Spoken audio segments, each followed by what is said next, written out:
আটি পরিমাণ কলমি শাক নিয়ে ভালোভাবে ধুয়ে কুচি করে নিয়েছি।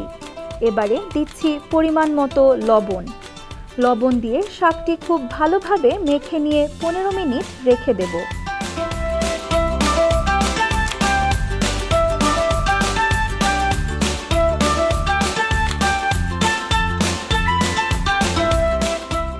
এবার একটি পাত্রে 1 কাপ পরিমাণ পেঁয়াজ কুচি, 1 টেবিল চামচ পরিমাণ ধনিয়া পাতা কুচি, 1 টেবিল চামচ কাঁচামরিচ কুচি, আধা চা চামচ রসুন বাটা, 1 চা চামচ আদা বাটা, 1 চা চামচ হলুদের গুঁড়া, আধা চা চামচ জিরা গুঁড়া এবং আধা চা চামচ ধনিয়া গুঁড়া দিয়ে দেব।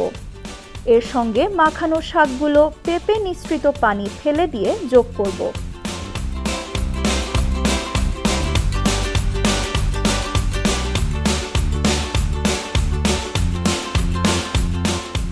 এবার সব উপকরণ খুব ভালোভাবে মিশিয়ে নিতে হবে। এরপর দিয়ে দেব 4 ভাগের 1 কাপ পরিমাণ বেসন এবং কিছু চালের গুঁড়া। সবকিছু ভালোভাবে মিশিয়ে নিতে হবে।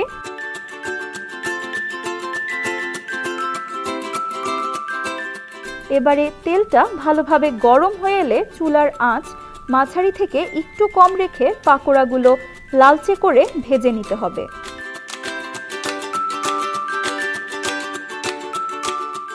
তৈরি হয়ে গেল মজাদার ও সুস্বাদু কলমি শাকের পাকোড়া।